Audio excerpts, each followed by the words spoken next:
പ്രിയമുള്ള പ്രേക്ഷകരെ, നിങ്ങളുടെ നാളെയിൽ നാം ഇവിടെ ചർച്ച ചെയ്യുന്നത് 1200 കുംഭമാസം 12-ാം തീയതി, അതായത് 2025 ഫെബ്രുവരി മാസം 24-ാം തീയതി സോമവാരം അഥവാ തിങ്കളാഴ്ച.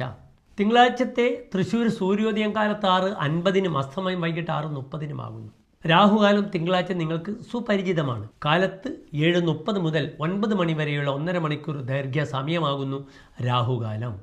നാളത്തെ നക്ഷത്രം പൂരാടം നക്ഷത്രമാകുന്നു. കറുത്തപക്ഷത്തിലെ പൂരാടം നക്ഷത്രമാകുന്നു.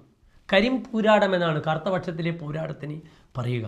പലപ്പോഴും കറുത്തപക്ഷത്തിലെ പൂരാടം ഒരു ശുഭകാര്യങ്ങൾക്കും നാം ഉപയോഗിക്കാറില്ല. വളരെ പ്രാതികൂല്യമുള്ള നക്ഷത്രമാകുന്നു പൂരാടം നക്ഷത്രം. അത് മുപ്പൂരത്തിൽ പെടുന്നു. പൂരം, പൂരാടം, പുരുരുട്ടാതി ഈ നക്ഷത്രങ്ങൾ വിത്തിട്ടാൽ പൊടിക്കാത്ത നക്ഷത്രമാകുന്നു. യാത്ര പോയാൽ തിരിച്ചു വരാത്ത നക്ഷത്രമാകുന്നു.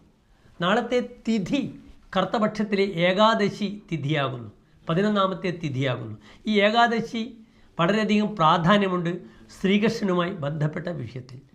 കറുത്തപക്ഷത്തിലെ ഏകാദശിയിൽ ഭക്തർ ഗുരുവായൂരിൽ പോകുന്നു. അവിടെ ഗുരുവായൂരപ്പന് എല്ലാ വഴിപാടുകളും ചെയ്യുന്നു. അപ്രകാരം നാളെ നിങ്ങൾക്ക് ഗുരുവായൂർ ക്ഷേത്ര സന്ദർശനം നടത്താം. നാളെ തിങ്കളാഴ്ചയും പൂരാടം നക്ഷത്രമാണ്. പൂരാടം ശുക്രൻ ഭരിക്കുന്ന നക്ഷത്രമാകുന്നു. ഭരണിപൂരം പൂരാടം. അതിനാൽ ദേവീക്ഷേത്രത്തിൽ നിങ്ങൾക്ക് വിളക്കുമാല പായസം വഴിപാടായി സമർപ്പിക്കാം. തിങ്കളാഴ്ച ദേവിയുടെ ദിനം കൂടിയാണ്. അതിനാൽ വിവാഹ വിഷയത്തിലേക്ക് പെൺകുട്ടികളുടെ പേരിൽ അല്ലെങ്കിൽ അവിവാഹിതനായ പുരുഷൻ്റെ പേരിൽ നിങ്ങൾക്ക് സ്വയംവര പുഷ്പാഞ്ജലി ചെയ്താൽ നാളത്തെ ദിനം വളരെ അനുകൂലമാകും. ശ്രീകൃഷ്ണ ക്ഷേത്രത്തിൽ തുളസിമാല പാൽപ്പായസം വഴിപാടായി സമർപ്പിക്കാം.